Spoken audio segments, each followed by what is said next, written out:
வணக்கம். மதிமுகம் செய்திகள். இன்றைய முக்கிய நிகழ்வுகளை பார்ப்பதற்கு முன்பாக தலைப்புச் செய்திகளை பார்க்கலாம். பட்டாசு ஆலை வெடி விபத்தில் உயிரிழந்தவர்களின் குடும்பத்தினருக்கு தலா 3 லட்சம் நிதி உதவி. முதலமைச்சர் மு.க. ஸ்டாலின் அறிவிப்பு.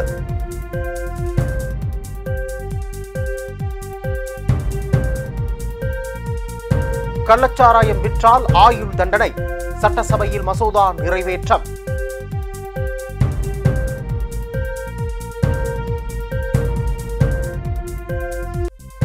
வட மாநிலங்களில் பெய்து வரும் கனமழை. விமான நிலைய மேற்கூரை இடிந்து விழுந்து விபத்து.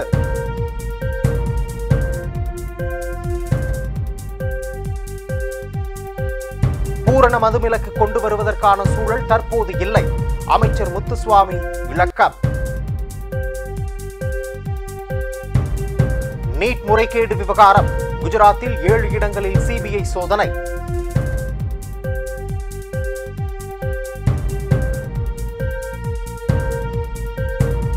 மதுவிலக்கு திருத்தச் சட்டம் உள்ளிட்ட மசோதாக்கள் நிறைவேற்றம்.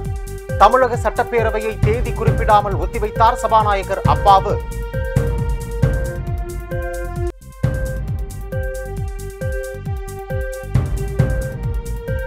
மாலத்தீவில் அதிபருக்கு பில்லி சூனியம் வைத்த விவகாரம். மாலத்தீவு அரசியலில் பெரும் பரபரப்பு. சாத்தூர் அருகே பட்டாசு ஆலையில் ஏற்பட்ட வெடி விபத்தில் உயிரிழந்தவர்களின் குடும்பத்தினருக்கு முதலமைச்சர் மு.க. ஸ்டாலின் ஆறுதல் தெரிவித்துள்ளார். சாத்தூர் அருகே பந்துவார்பட்டி கிராமத்தில் பட்டாசு தயாரிக்கும் ஆலையில் ஏற்பட்ட வெடி விபத்தில் உயிரிழந்தவர்களின் குடும்பத்தினருக்கு தலா ரூபாய் 3 லட்சம் நிதி உதவி வழங்கிட முதலமைச்சர் மு.க. ஸ்டாலின் உத்தரவிட்டுள்ளார். இது தொடர்பாக வெளியிடப்பட்டுள்ள செய்திக்குறிப்பில், விருதுநகர் மாவட்டம் சாத்தூர் வட்டம் பந்துவார்பட்டி கிராமத்தில் இயங்கி வரும் தனியாருக்கு சொந்தமான பட்டாசு தயாரிக்கும் ஆலையில் இன்று காலை எதிர்பாராத விதமாக ஏற்பட்ட வெடி விபத்தில் அச்சங்குளம் கிராமத்தைச் சேர்ந்த ராஜ்குமார், நடுச்சூரங்குடியைச் சேர்ந்த மாரிச்சாமி, வெம்பக்கோட்டை பகுதியைச் சேர்ந்த செல்வகுமார் மற்றும் மோகன் ஆகியோர் உயிரிழந்தனர் என்ற துயரமான செய்தியை கேட்டு மிகுந்த வருத்தமும் வேதனையும் அடைந்தேன். மேலும் இவ்விபத்தில் உயிரிழந்தவர்களின் குடும்பத்தினருக்கும் அவர்களது உறவினர்களுக்கும் எனது ஆழ்ந்த இரங்கலையும் ஆறுதலையும் தெரிவித்துக் கொள்வதோடு அவர்களது குடும்பத்தினருக்கு தலா 3 லட்சம் ரூபாய் முதலமைச்சரின் பொது நிவாரண நிதியில் வழங்கிடவும் உத்தரவிட்டுள்ளேன். இவ்வாறு அதில் தெரிவிக்கப்பட்டுள்ளது. தமிழக சட்டப்பேரவையை சபாநாயகர் அப்பாவு தேதி குறிப்பிடாமல் ஒத்திவைத்தார். தமிழக சட்டப்பேரவை கூட்டத்தொடர் கடந்த 20ஆம் தேதி தொடங்கியது. இந்த கூட்டத்தொடரின் போது பல்வேறு துறை மானிய கோரிக்கைகள் மீதான விவாதங்கள் நடைபெற்றன. மதுவிலக்கு திருத்தச் சட்டம் உள்ளிட்ட மசோதாக்கள் நிறைவேற்றப்பட்டன. இதனிடையே கள்ளக்குறிச்சி சம்பவத்தை கண்டித்து அதிமுக உள்ளிட்ட எதிர்க்கட்சிகள் சட்டப்பேரவையில் இருந்து வெளிநடப்பு செய்தன. இந்த நிலையில் சட்டப்பேரவை கூட்டத்தொடர் இன்று நிறைவு பெற்றது. இதையடுத்து தமிழக சட்டப்பேரவையை சபாநாயகர் அப்பாவு தேதி குறிப்பிடாமல் ஒத்திவைத்தார். தமிழகத்தில் பூரண மதுவிலக்கு கொண்டு வருவதற்கு அரசுக்கு விருப்பம் இருந்தாலும் ஆனால் அதற்கான சூழல் இல்லை என சட்டசபையில் அமைச்சர் முத்துசாமி கூறினார். சட்டசபையில் மதுவிலக்கு திருத்தச் சட்ட மசோதா சட்டசபையில் நிறைவேற்றப்பட்டது. தமிழக மதுவிலக்கு சட்டம் 1937 திருத்தம் செய்து வகையில் தாக்கல் செய்யப்பட்ட மசோதாவின்படி கள்ளச்சாராயத்தை தயாரித்து விற்பவர்களுக்கு ஆயுள் தண்டனை, 10 லட்சம் அபராதம் விதிக்கப்படும். குற்றவாளிகளுக்கு பயன்படுத்தப்படும் அசையும் அசையா சொத்துக்கள் பறிமுதல் செய்யப்படும் என்று கூறப்பட்டுள்ளது. இந்த மசோதா மீதான விவாதத்தில் பேசிய அமைச்சர் முத்துசாமி, தமிழகத்தில் பூரண மதுவிலக்கை உடனே கொண்டுவர முடியுமா என சிந்தித்து பார்க்க வேண்டும். பூரண மதுவிலக்கு என்பது எங்களுக்கு விருப்பம் உள்ளது, ஆனால் அதற்கான சூழல் தற்போது இல்லை. படிப்படியாக கடைகளை மூடினாலும் குடிப்பவர்களின் எண்ணிக்கை குறையவில்லை. ஒரு மதுக்கடையை மூடினால் மற்ற கடையில் மது வாங்கி அருந்துகிறார்கள். படிப்படியாக மதுக்கடைகளை மூட வேண்டும் என்பதே அரசின் எண்ணம் என்றார். நீட் முறைகேடு தொடர்பாக குஜராத்தில் 7 இடங்களில் சிபிஐ சோதனை நடைபெற்று வருகிறது. மே மாதம் நடந்து முடிந்த நீட் தேர்வில் வினாத்தாள் கசிவு உள்ளிட்ட பல்வேறு முறைகேடு புகார்கள் எழுந்தன. இது தொடர்பான வழக்குகளை சிபிஐ விசாரித்து வருகிறது. நீட் தேர்வு முறைகேடு தொடர்பாக பல்வேறு மாநிலங்களிலும் போராட்டங்கள் நடத்தப்பட்டு வருகின்றன. நாடாளுமன்றத்திலும் நீட் முறைகேடு விவகாரம் எதிரொலித்த நிலையில் இது தொடர்பாக குஜராத்தில் 7 இடங்களில் காலை முதல் சிபிஐ சோதனை நடத்தி வருகின்றனர். அகமதாபாத், கோத்ரா, ஆனந்த்கெடா ஆகிய 4 மாவட்டங்களில் சந்தேகப்படக்கூடிய நபர்களில் வளாகங்களில் இன்று காலை முதல் சோதனை நடைபெற்று வருகிறது. முறைகேடு தொடர்பாக ஏற்கனவே 2 பேரை சிபிஐ கைது செய்த நிலையில் மேலும் ஒருவர் கைது செய்யப்பட்டுள்ளதாக தகவல் வெளியாகியுள்ளது. முன்னதாக நேற்று ஜார்க்கண்ட் மாநிலம் ஹசாரிபாக் பகுதியைச் சேர்ந்த பள்ளியின் முதல்வர் மற்றும் துணை முதல்வர் ஆகிய இருவரையும் சிபிஐ அதிகாரிகள் கைது செய்தனர். இது தொடர்பாக அதே மாவட்டத்தைச் சேர்ந்த மேலும் 5 நபர்களிடம் விசாரணை நடத்தினர் என்பது குறிப்பிடத்தக்கது. கள்ளச்சாராயம் விற்றால் ஆயுள் தண்டனை விதிக்கும் வகையில் சட்டப்பேரவையில் தீர்மானம் நிறைவேற்றியது. கூட்டத்தொடர் கடந்த 20ஆம் தேதி முதல் நடைபெற்று வருகிறது. கூட்டத்தொடர் கூடியது முதல் கள்ளக்குறிச்சி சம்பவத்தை கண்டித்து அதிமுக உள்ளிட்ட எதிர்க்கட்சிகள் வெளிநடப்பு செய்து வருகின்றன. இந்நிலையில் தமிழக சட்டப்பேரவை இன்று மீண்டும் கூடியது. அப்போது தமிழ்நாடு மதுவிலக்கு சட்டம் 1937 திருத்தம் செய்து சட்ட மசோதா முன்வடிவை மதுவிலக்கு மற்றும் ஆயத்தீர்வைத்துறை அமைச்சர் முத்துசாமி சட்டசபையில் தாக்கல் செய்தார். திருத்த சட்டத்தின்படி கள்ளச்சாராயம், விஷச்சாராயத்தை முற்றிலும் ஒழிக்கும் வகையில் அதை தயாரித்து விற்பனை செய்பவர்களுக்கு ஆயுள் தண்டனை விதிக்கப்படும். மேலும் இந்த குற்றச்செயலில் ஈடுபடுபவர்களுக்கு 10 லட்சம் ரூபாய் வரை அபராதம் விதிக்கப்படும் என தெரிவிக்கப்பட்டுள்ளது. சட்டசபையில் தாக்கல் செய்யப்பட்ட மசோதா விரைவில் நிறைவேற்றப்பட்டு சட்டமாக அமலுக்கு வரும் என்பது குறிப்பிடத்தக்கது. முன்னதாக கள்ளக்குறிச்சியில் விஷச்சாராயம் குடித்து 65ஆக அதிகரித்துள்ளது என்பது குறிப்பிடத்தக்கது.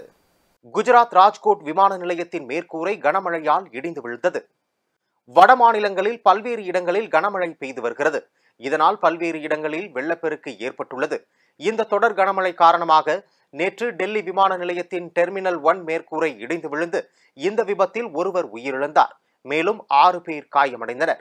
இந்த சோகம் நீங்காத நிலையில் குஜராத் மாநிலம் ராஜ்கோட் விமான நிலையத்தின் மேற்கூரை கனமழையால் இடிந்து விழுந்து பெரும் அதிர்ச்சியை ஏற்படுத்தியுள்ளது. இந்த விபத்தில் யாருக்கும் எந்த காயமும் ஏற்படவில்லை என முதற்கட்ட தகவல்கள் வெளியாகியுள்ளது. குஜராத் மாநிலத்திற்கு இன்று கனமழைக்கான ஆரஞ்சு எச்சரிக்கை விடுக்கப்பட்டிருந்தது குறிப்பிடத்தக்கது.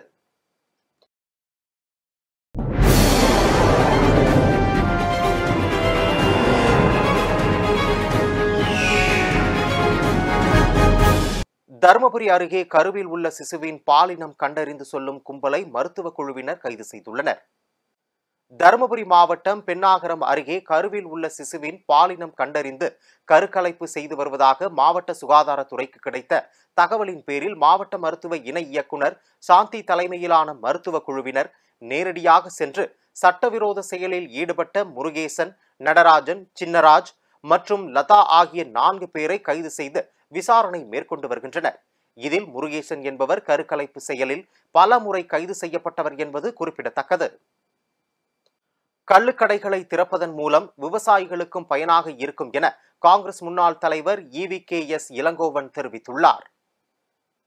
ஈரோடு கிழக்கு தொகுதி சட்டமன்ற உறுப்பினர் EVKS இளங்கோவன் மதுரை விமான நிலையத்தில் செய்தியாளர்களை சந்தித்து பேசிய போது, பூரண மதுவிலக்கு சாத்தியமா என்று எனக்கு தெரியவில்லை. ஆனால் விவசாயிகளுக்கும் பயனாக இருக்கும் கள்ளுக்கடைகளை திறப்பது குறித்து தமிழக அரசு பரிசீலனை செய்ய வேண்டும் என EVKS இளங்கோவன் அவரது தனிப்பட்ட கருத்துக்களை கூறியுள்ளார். மேலும் நீட் தேர்வு சம்பந்தமாக நேற்று சட்டசபையில் ஒருமனதாக தீர்மானத்தை நிறைவேற்றினார்கள். ஆனால் தமிழகத்தைப் போல பிற மாநிலங்களிலும் நீட் ஒழிப்பு அமலுக்கு வர வேண்டுமென என்ற நோக்கில் செயல்பட்டு வருவதாக செய்தியாளர்கள் சந்திப்பில் தெரிவித்துள்ளார். நாடாளுமன்றத்தில் மைக் ஆஃப் கலாச்சாரத்தை ஒன்றிய அரசு நிறுத்த வேண்டும் MP மாணிக்கம் தாக்கூர் கூறியுள்ளார். விருதுநகர் நாடாளுமன்ற உறுப்பினர் காங்கிரஸ் MP மாணிக்கம் தாக்கூர் இன்று மதுரை விமான நிலையத்தில் செய்தியாளர்களை சந்தித்து பேசியுள்ளார். நாடாளுமன்றத்தில் 18வது அரசியலை செயல்படுத்த வேண்டும், மைக் ஆஃப் கலாச்சாரத்தை ஒன்றிய அரசு நிறுத்த வேண்டும் எனவும் நீட் சம்பந்தமாக வரும் திங்கள் எதிர்க்கட்சித் தலைவர் ராகுல் காந்தி பேச உள்ளதாக அவர் கூறினார். சாத்தூரில் நடந்த பட்டாசு வெடி விபத்தில் உயிரிழந்தவர்கள் குடும்பத்திற்கு 4 லட்சம் ரூபாய் நிவாரண நிதி வழங்கப்படும் என உறுதியளித்தார். மேலும் பூரண மதுவிலக்கு என்பது மாநிலத்தின் வருவாய் பொறுத்தே இருக்கும் MP மாணிக்கம் தாக்கூர் கூறியுள்ளார். பல்வேறு மாவட்டங்களில் நடைபெற்ற நிகழ்வுகளை களத்தில் மதிமுகம் பகுதியில் பார்க்கலாம்.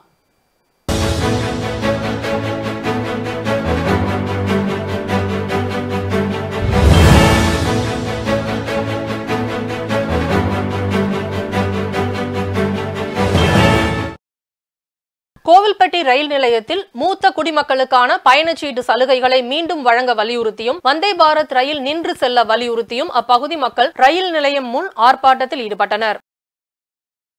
திருப்பத்தூர் மாவட்டத்தில் கணவனை பிரிந்து வாழ்ந்து வந்த மனைவியை கத்தியால் குத்திவிட்டு காவல் நிலையத்தில் பிரவீன் சரணடைந்துள்ளார். பாதிக்கப்பட்ட நந்தினி என்ற பெண் மருத்துவமனையில் சிகிச்சைக்காக அனுமதிக்கப்பட்டுள்ள நிலையில் இந்த சம்பவம் அப்பகுதியில் பெரும் பரபரப்பை ஏற்படுத்தியுள்ளது. வேலூர் மாவட்டம் ஜி.கே. உலக பள்ளியில் வன திருவிழா என்று அழைக்கப்படும் வன மகோத்சவம் நடைபெற்றது. இதில் பள்ளி மாணவர்கள் மற்றும் ஆசிரியர்கள் கலந்து கொண்டு விழிப்புணர்வை ஏற்படுத்தினர். நாங்கள் ஜி.கே. ஸ்கூல்லேருந்து வரோம். இன்னைக்கு வன மகோத்சவ தினம் அன்னைக்கு நம்ம மரத்தை வெட்டக்கூடாது, மரத்தை நடணும். நம்ம மரத்தை நம்ம அழைச்சிட்டு வரலாம். மரத்துக்கு நாங்கள் வாழ்கிற எல்லா இடங்களும் நம்ம ஊருக்கு வந்துடும். அப்படின்னா நம்மளால விலங்குக்கும் இருக்காது, நம்மளோட வீடும் இருக்காது. அதான் நம்ம மரத்தை வளர்த்து காடை வளர்ப்போம். இது இயற்கையை காப்பாற்றணும். உங்க பேர்ப்பா? தர்ஷன். வணக்கம், என் பெயர் ஸ்ரீனிகா. நான் 6ஆம் வகுப்பு படிக்கிறேன். எங்கள் கூட உள்ள அனைவருக்கும் எங்கள் ஜி.கே. உலக பள்ளி ராணிப்பேட்டை சார்பாக முதற்கண் வணக்கத்தை தெரிவித்துக் கொள்கிறேன். நாங்கள் இங்கு கூடியிருப்பதற்கான காரணம் மரங்களை வெட்டி காடுகளை அழித்து செடிகள் விலங்குகளை துன்புறுத்த வேண்டாம் என்பதே எங்களின் வேண்டுகோள். நாம் அவ்வாறு காடுகளை பாதுகாக்காவிடில் நம் வாழ்வில் பின்பற்ற வேண்டும். தருமபுரி மாவட்டம் ஸ்ரீ தட்சிண காசி கால பைரவர் ஆலயத்தில் தேய்பிறை அஷ்டமியை முன்னிட்டு சிறப்பு வழிபாடுகள் நடைபெற்றது. இதில் திரளான பக்தர்கள் கலந்து கொண்டு சாமி தரிசனம் செய்தனர். விருதுநகர் மாவட்டம் சாத்தூர் அருகே பந்துவார்பட்டியில் ஏற்பட்ட பட்டாசு வெடி விபத்தில் 4 தொழிலாளர்கள் உயிரிழந்த நிலையில் இந்த சம்பவம் குறித்து காவல்துறையினர் வழக்கு பதிவு செய்து விசாரணை மேற்கொண்டு வருகின்றனர். வேலூர் மாவட்டம் சேனூர் ஊராட்சி ஒன்றியத்திற்கு உட்பட்ட பகுதிகளில் அரசு புதிய நியாய விலை கடைகளை கட்டுவதற்கான பணிகளை தொடங்கிய நிலையில் அதனை வேறு இடத்தில் கட்டித்தரக் கோரி அப்பகுதியில் உள்ள பெண்கள் ஆர்ப்பாட்டத்தில் ஈடுபட்டனர். இதனால் அப்பகுதியில் போக்குவரத்து பாதிக்கப்பட்டது. ரோட்டரி சங்கத்தின் தலைவராக வழக்கறிஞர் சுந்தர வடிவேலு தேர்ந்தெடுக்கப்பட்டுள்ளார். மேலும் கோவை ஈச்சனாரியில் உள்ள தனியார் அரங்கில் வருகின்ற ஜூலை 1ஆம் தேதி பதவி பிரமாணம் செய்ய உள்ளதாக தகவல்கள் வெளியாகியுள்ளது. திருவண்ணாமலை மாவட்டம் கரிமலைப்பாடி பகுதியை சேர்ந்த கிருஷ்ணமூர்த்தி என்பவருக்கு சொந்தமான விவசாய நிலத்திற்கு செல்ல வனத்துறையினருக்கு லஞ்சம் கொடுக்க வேண்டும் என அதிகாரிகள் வலியுறுத்தியதால் தற்கொலைக்கு முயன்றுள்ள சம்பவம் அப்பகுதியில் பரபரப்பை ஏற்படுத்தியுள்ளது. செங்கல்பட்டு மாவட்டம் மதுராந்தகம் அருகே கடந்த 10 நாட்களாக மின்சாரம் இல்லாததால் தண்ணீரின்றி விவசாய பயிர்கள் சேதமடைந்திருப்பதாகவும் மின் வாரியத்தில் புகார் அளித்தும் அதிகாரிகள் நடவடிக்கை மேற்கொள்ளாமல் இருப்பதாக விவசாயிகள் வேதனை தெரிவித்துள்ளனர். திருப்பத்தூரில் 2 மாத காலமாக சம்பள பணம் வழங்கவில்லை என கூறி தூய்மை பணியாளர்கள் நகராட்சி அலுவலகத்தை முற்றுகையிட்டு போராட்டத்தில் ஈடுபட்டனர். இதுகுறித்து தகவல் அறிந்து வந்த நகராட்சி ஆணையாளர் நடவடிக்கை மேற்கொள்ளப்படும் என உறுதி அளித்த பின்னரே அனைவரும் கலைந்து சென்றனர். திருப்பத்தூர் நகராட்சி தூய்மை பணியாளர் கான்ட்ராக்ட்ல இருந்து பேசுறேன். 2 மாசம் ஆச்சு சம்பளம் கொடுத்து. இப்போ கமிஷனர் கேட்டா இன்னைக்கு நாளைக்குன்னு சொல்லுங்கிறாங்க. வந்து மக்குங்குப்பை இடம் கொடுத்தாதான் உங்களுக்கு சம்பளம்னு சொல்றாரு அவரு கமிஷனர். அப்புறம் அவர் கரெக்டான 36 வார்டுக்கு வண்டி இல்லை. வண்டி கேட்டால் எனக்கெல்லாம் வண்டியெல்லாம் எனக்கு தெரியாது, எனக்கு குப்பை தான் வந்தாகணும் அப்படின்றாரு. நாங்கள் கரெக்டான எல்லா ஏரியாவில் போய் குப்பை வாங்கிட்டு வந்து கொடுத்தா கூட அது கரெக்டான சம்பளம் எங்களுக்கு வந்து சேரல. 250 பேர் செய்ய வேண்டிய திருப்பத்தூரில் வெறும் 123 பேர் தான் செஞ்சுன்னுக்கிறாங்க. ஏன் ஆள் கம்மியாகிறாங்கன்னு கூட அதிகாரி கேட்க மாட்டேன்றாங்க கமிஷனர் சார். எனக்கு தேவை குப்பைன்றாங்கன்னா 123 பேர் செய்கிற ஆட்களை பற்றி அவர் கவலைப்பட மாட்டேன்றாரு. குப்பையை மட்டும்தான் கணம்பண்ணா நாங்கள் என்ன சாப்பிட்றோமா செய்கிறோமா அதை பற்றி கண்டுக்கவே மாட்டேன்றாரு அவர். 2 மாதம் ஆச்சு. இதே மாதிரி மாதம் நடந்துருக்குது. அதிகாரி நாங்கள் வந்து 10 வருஷமா வேலை செய்யறோம். 10 வருஷத்துல இதே மாதிரி தான் சம்பளம் வாங்கினே இருக்கிறோம். நாங்கள் 150 வாங்கினே இருக்கிறோம். இப்போ எங்களுக்கு வந்து சம்பளம் வந்து 300 ரூபாய் கொடுங்க, லேடிஸ் 280 ரூபாய் தான் தராங்க. அதிகமான சம்பளம் இல்லை, சம்பளமும் கம்மி. இது கூட தரத்துக்கு முடியாதுன்றாங்க கமிஷனர் சார்.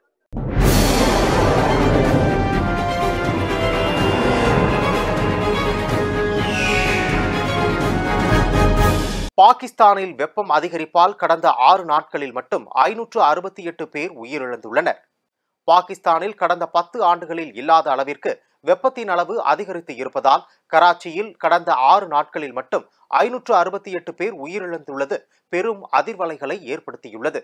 மேலும் ஆயிரக்கணக்கானோர் வெப்பவாதத்தால் மருத்துவமனைகளில் அனுமதிக்கப்பட்டுள்ளனர். இதன் காரணமாக மருத்துவர், செவிலியர் போன்ற சுகாதாரத்துறை ஊழியர்களுக்கு வழங்கப்பட்ட விடுப்பை பாகிஸ்தான் அரசு ரத்து செய்துள்ளது. மாலத்தீவில் அதிபருக்கு பில்லி சூனியம் வைத்ததாக பெண் அமைச்சர் கைது செய்யப்பட்டது மாலத்தீவு அரசியலில் பெரும் பரபரப்பை ஏற்படுத்தியுள்ளது.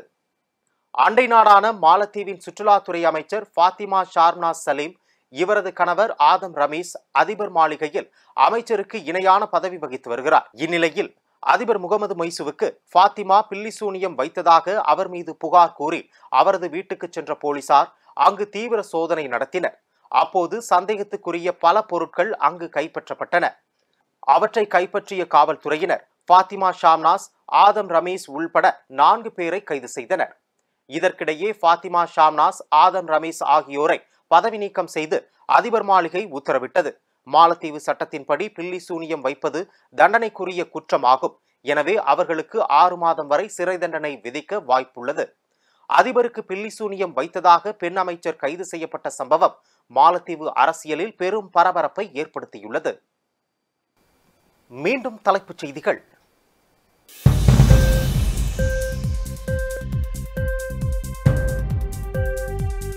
பட்டாசு ஆலை வெடி விபத்தில் உயிரிழந்தவர்களின் குடும்பத்தினருக்கு தலா 3 லட்சம் நிதி உதவி.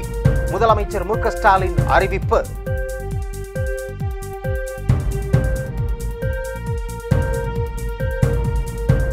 கள்ளச்சாராயம் விற்றால் ஆயுள் தண்டனை. சட்டசபையில் மசோதா நிறைவேற்றம்.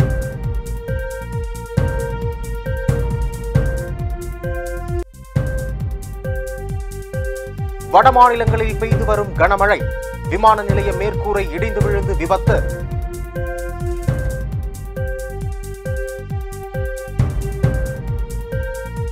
பூரண மதுவிலக்கு கொண்டு வருவதற்கான சூழல் தற்போது இல்லை. அமைச்சர் முத்துசுவாமி விளக்கம். நீட் முறைகேடு விவகாரம். குஜராத்தில் 7 இடங்களில் சிபிஐ சோதனை.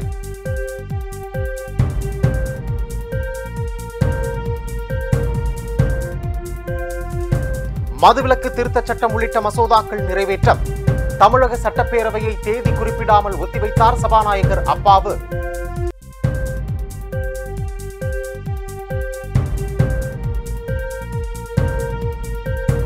மாலத்தீவில் அதிபருக்கு பில்லிசூனியம் வைத்த விவகாரம். மாலத்தீவு அரசியலில் பெரும் பரபரப்பு. இத்துடன் செய்திகள் நிறைவடைந்தன. மீண்டும் செய்திகள் பிற்பகல் 1:30 மணிக்கு. மேலும் செய்திகளை தெரிந்து கொள்ள மதிமுகம் பிரைம் யூடியூப் தளத்தில் இணைந்திருங்கள்.